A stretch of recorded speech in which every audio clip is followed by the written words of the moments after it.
नमस्कार, आप live cities देख रहे हैं। मैं हूं जय शुक्ला। लोकसभा चुनाव की सरगर्मी के बीच बिहार में कुछ सीटें ऐसी हैं जहां पर अलग अलग प्रत्याशी अपना दमखम दिखा रहे हैं।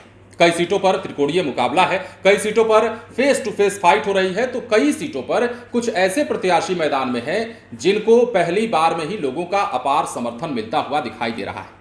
अब देखिए, मुंगेर की ही बात कर लेते हैं। तो मुंगेर में पीयूष प्रियदर्शी जो लगातार लोगों के बीच में जा रहे हैं, धानुक समाज से आते हैं, और यह भी अब बात साफ हो चली है कि अशोक महतो की ओर जो वोट शिफ्ट हो रहा था, जो लोगों का रुझान हो रहा था, धानुक समाज के लोगों का, अति पिछड़ा समाज के लोगों का, वो लोग जो हैं अब पीयूष प्रियदर्शी को समर्थन देने लगे हैं।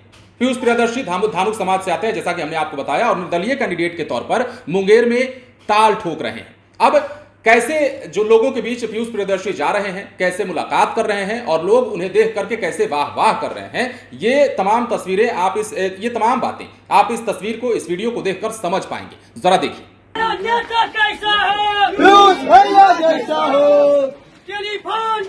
जिंदाबाद जिंदाबाद जिंदाबाद, हमारा वोट कौन दबेगा, पीयूष प्रियदर्शी जिंदाबाद जिंदाबाद जिंदाबाद।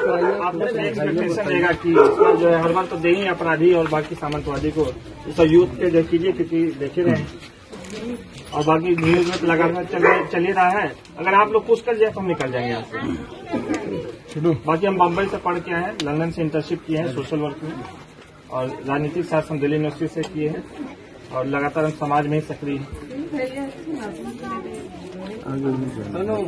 तो देखा आपने, मुंगेर में पीयूष प्रियदर्शी लगातार अपना दमखम दिखा रहे हैं, लोगों के बीच पहुंच रहे हैं, और जहां भी लोगों के बीच जा रहे हैं, खासतौर पर धानुक समाज के जो लोग हैं, अति पिछड़ा वर्ग के जो लोग हैं, वो पीयूष प्रियदर्शी को समर्थन देते हुए नजर आ रहे हैं। लगातार लोगों के बीच पहुंच रहे हैं और लोगों की समस्याओं को जान रहे हैं। अब देखिए लोग क्या कह रहे हैं, पीयूष प्रियदर्शी के बारे में मुंगेर की जनता क्या सोचती है, वो भी आपको जान लेना चाहिए। वहां के धानुक समाज के लोग जो हैं, या अति पिछड़ा समाज के लोग जो हैं, वो क्या सोच रहे हैं, वो आपको जानना चाहिए। दरअसल हमारे संवाददाता ने जब उनसे बातचीत की, वहां के लोगों से बातचीत की, तो पीयूष प्रियदर्शी को लेकर के इन दो तबकों में खासतौर पर काफी उत्साह देखा जा रहा है, और लोग कह रहे हैं कि हमें एक नया चेहरा चाहिए, और पीयूष प्रियदर्शी जो है वो चेहरा साबित हो सकते हैं। अब देखिए, अशोक महतो की अगर हम मुंगेर में बात कर लेते हैं, तो अशोक महतो को लेकर भी काफी सारी खबरें आपने सुनी है, कैसे राजद की ओर से उन्हें मुंगेर में एनडीए को पटखनी देने के लिए उतारा गया, और एक बार फिर से उन्हें चर्चा में लाया गया। अशोक महतो का नाम काफी पुराना है, अगर बिहार में आप अशोक महतो का नाम सर्च करिएगा, या अगर आप जानते होंगे तो जानते होंगे कि अशोक महतो क्या चीज रहे हैं और क्या हैं।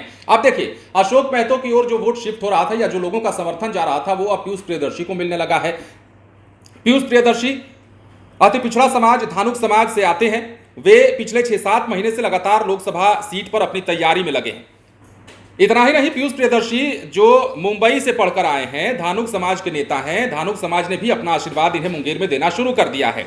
अब देखिए, टाल क्षेत्र में कुछ दिन पहले मेले का आयोजन भी हुआ था। धानुक समाज के 104 गांव के लोगों ने वहां पर इन्हें अपना नेता भी माना था, और ऐलान भी कर दिया था कि इस बार हम पार्टी को नहीं बल्कि अपने समाज के बेटा पीयूष को ही वोट करेंगे, किसी भी पार्टी से कोई भी आए, लेकिन अति पिछड़ा समाज पीयूष के साथ है। तो ये तमाम बातें चल रही हैं। अब अलग ही हवा बहने लगी है पीयूष प्रियदर्शी को लेकर के मुंगेर में। देखने वाली बात यह होती है कि जब मुंगेर में लड़ाई होती है, मुंगेर में चुनाव का दिन आता है, और आखिरकार जब नतीजे सामने आते हैं, तो पीयूष प्रियदर्शी क्या अपने उन मंसूबों में कामयाब हो पाते हैं जिसे लेकर वो चुनावी मैदान में उतरे थे। तमाम बातें हैं, लेकिन फिलहाल जो वास्तु स्थिति है, जो फिलहाल की स्थिति मुंगेर में दिख रही है पीयूष प्रियदर्शी को लेकर, वो उनके लिए अच्छी बात है। उनके समर्थन में लोग काफी नारे लगा रहे हैं, उन्हें देखकर लोग उत्साहित हो रहे हैं। धानुक समाज के लोग हों या फिर अति पिछड़ा समाज के लोग हों, तमाम लोग जो है पीयूष प्रियदर्शी के इस कदम को सराहनीय बता रहे हैं, और कह रहे हैं कि चुनावी मैदान में उतरकर इन्होंने अच्छा किया। हमारे लिए कोई आया है, कोई युवा आया है, कोई ऐसा युवा आया है जो युवाओं की बात करेगा, जो गरीबों की बात करेगा, जो धानुक की बात करेगा, जो अति पिछड़ा समाज की बात करता है। फिलहाल बने रहे लाइव सिटीज के साथ। धन्यवाद।